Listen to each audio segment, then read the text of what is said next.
Алматы облысының агросекторы биылда жоғары көрсеткіштерін сақтап отыр. Өңірде ауыл шаруашылығы өнімінің көлемі 1,7 триллион теңгеге жетті. Бұл туралы өңір басшысы ауыл шаруашылығы қызметкерлері күніне арналған салтанатты жиында айтты. Өңір елдегі экономикалық үздік 5 облыстың қатарына кірді. Ауыл халқымыздың қара шаңырағы, құт берекеміздің қайнар көзі. Ал ел ырысының еселеуіне себепкер болып жүрген жандар ауылдың дамуына маңдай терін төгіп, қызмет етіп жатқан еңбеккерлер. Сондықтан бүгінгі мерекенің маңызы біз үшін ерекше. Іс-шарада ауыл шаруашылық өнімдері мен техникасының көрмесі ұйымдастырылды. Өңірдің символы болған алмаға ерекше орын бөлінген. Қазақстан Республикасының ауыл шаруашылық вице-министрі облыста осы дақылға 110 гектар жаңа бақ отырғызу шаралары қабылданатынын айтты. В прошлом году сельское хозяйство, сельское хозяйство. Өткен жылы ауыл шаруашылығы ең нәтижелі салалардың бірі болды. Осындай жоғарғы көрсеткіштердің аясында биыл да өңір шаруалары қарқынды еңбек етті. Ел экономикасына қосқан үлесі айтарлықтай. Жалпы министрлік қарапайым шаруалардың жұмысшы мамандық өкілдерінің еңбегін әрдайым бағалайды. Олар өз еңбегі мен білімінің арқасында саланың дамуына зор үлес қосуда.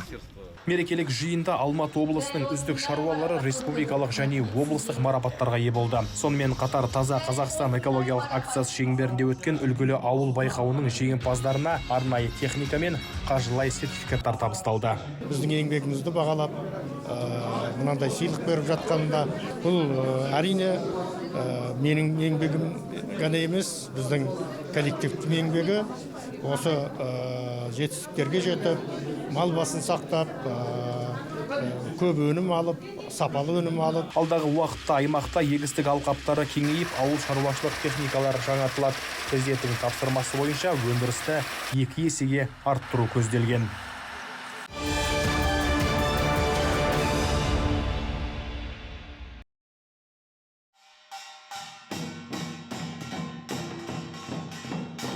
Қонаев қаласында Қазақстан мен Корея арасындағы мәдени ынтымақтастық күні жоғары деңгейде аталып өтті.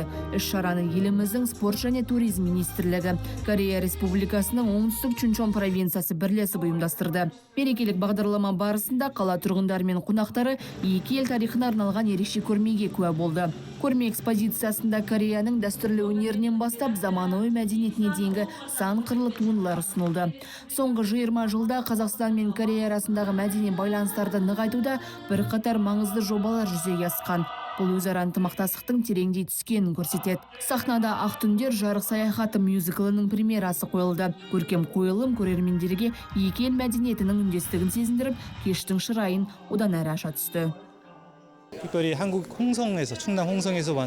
Қонаев қаласы біздің ынтымақтастығымыз үшін үлкен тарихи маңызға ие. Корея мен Қазақстан арасындағы қарым-қатынастың одан әрі нығаятынына сенімдімін. Қала әкімшілігіне қолдау көрсеткені үшін алғыс айтамын.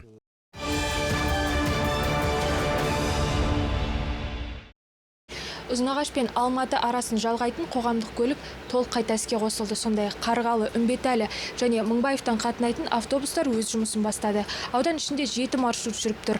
Алда 4 көлік бағытын іске қосу жоспарда бар. Ауданда қоғамдық көлік ынтымақпен жаңа құрылыс ауыл арасында қатынай бастады. Кейін автобустар Бесмойнақ, Дегерес, Қазбек бекеті және Қайназар ауылдарына жүре бастады. Халық санының өсуіне байланысты қоғамдық көлікке деген сұраныс артты. Бүгінгі таңда бізде 16 автобус күнделікті жүріп жатыр. Резервті тағы автобустарымыз бар, партия бұзылған жағдайда орын ауысып шығаратын.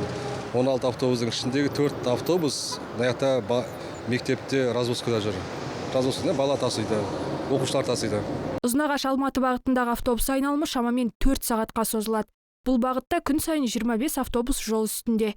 Алғашқы рейс таңғы сағат 5:30-да басталса, соңғы автобус кешкі 10:30-ға дейін қатынайды. Жолақы оңай мобильді қосымшасы арқылы төленеді. Енді Ұзынағаштың адамдарына, халқына қуаныш қой бұл.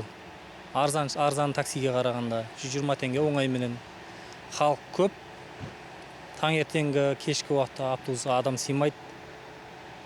Әйтеуір күніне 25 автобус шығады, резервте тұрады тағы да. Күнделікті ары бері қатынайтын адамдардың саны өте көп, сондықтан осы қоғамдық көлік қатынасы өте маңызды болған. Қазір бұл мәселе шешілді. Бұдан бөлек мына ауданның ішіндегі елді мекендерді аудан орталығымен қосатын қоғамдық көлік қатынасы да назарға алынды. Келер жылы Еңбекшіарал, Қарасу, Самсы және Көкқайнар ауылдарының аудан орталығына қатынайтын жаңа маршруттар енгізу жоспарланып отыр. Ал Қайназар ауылында автобустар қаңтар айынан бастап толығымен жаңартылады.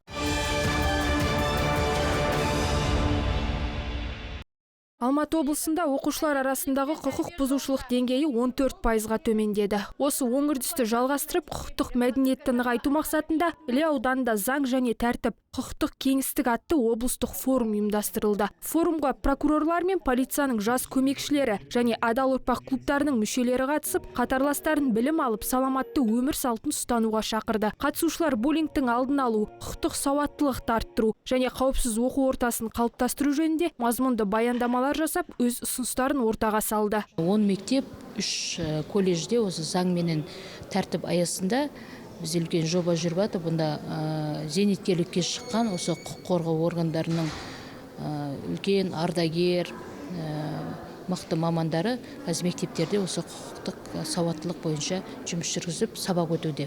Енді тура осы жоба бүгін таңда республика көлемінде кең таралып, ауқым алып жатыр және үлгі ретінде басқа облыстарға енгізу ұсынылып отыр.